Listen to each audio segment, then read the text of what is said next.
Bonjour, Richie Pan, réalisateur de Rendez-vous avec Pol Pot, présenté à Cannes Première. Bonjour monsieur. Saudade. Bonjour. Est-ce que vous pouvez nous expliquer comment se passe le fonctionnement de cette coopérative? សមត្ថមិត្តជួយប្រាប់គាត់អំពីការងារនៅសហគមន៍នេះមើល យើងធ្វើការរួមគ្នា On travaille ensemble. Et comment s'organise votre temps?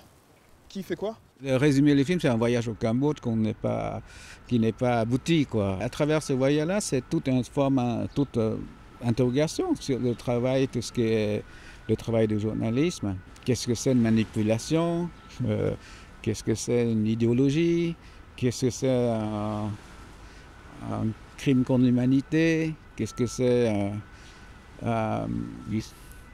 les silences? Qu'est-ce que c'est l'information? Qu'est-ce qui est visible? Qu'est-ce qui n'est pas visible? Finalement, où est la vérité?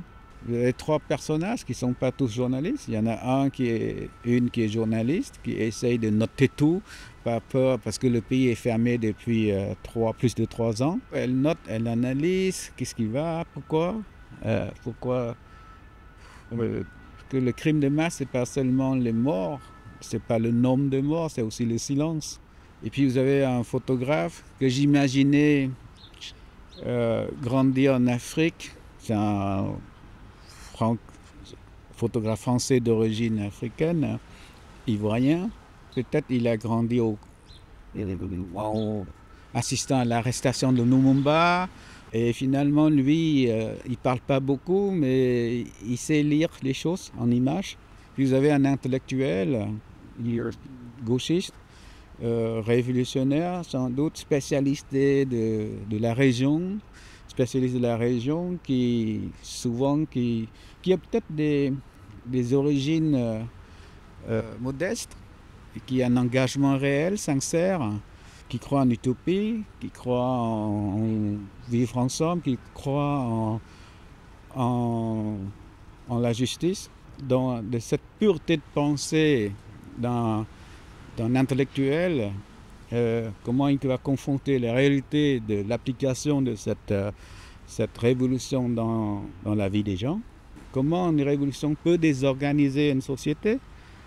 Et tous ces problèmes-là arrivent tout le long du film.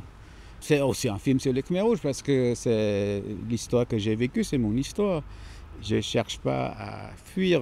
Et finalement, ce film, c'est un écho d'aujourd'hui, de ce qui se passe aujourd'hui.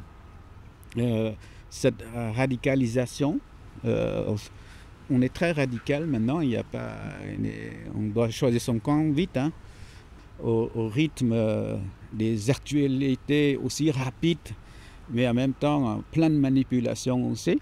Je parlais de manipulation du régime Khmer Rouge, mais aussi aujourd'hui vous avez pas la même technologie, mais la même manipulation.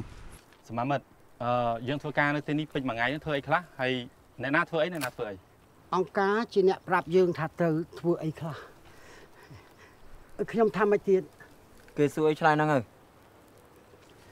Vous avez des enfants? Vous vivez en famille? C'est surtout du point de vue du journaliste qui m'intéresse. Est-ce qu'on a encore des moyens de ce journalisme? Moi, je me souviens quand à la chute des Khmers rouges, Libération à l'époque, il y avait une très belle idée d'envoyer un critique de cinéma pour faire un reportage sur le Cambodge après Khmer rouge, genre 2, 3 ans, 4 ans après, quoi. Et c'était Serge Danet. Et quand vous lisez l'article de Serge Danet, il voit des choses que les autres ne voient pas. Le membre du nouveau peuple, ainsi qu'on nomme un ancien citadin, est envoyé dans une coopérative de sa région d'origine. Vous cherchez quelqu'un en particulier? Oui, enfin, beaucoup. Enfin, je connais leurs prénoms, mais j'aimerais beaucoup rencontrer des gens qui viennent de Phnom Penh. D'abord, j'ai demandé à Elisabeth Becker de l'autre zone de vous raconter une histoire dont elle est quand même concernée. Je me suis inspiré de certaines choses de son travail, puis j'essaye d'amener aussi d'autres histoires que j'ai connues.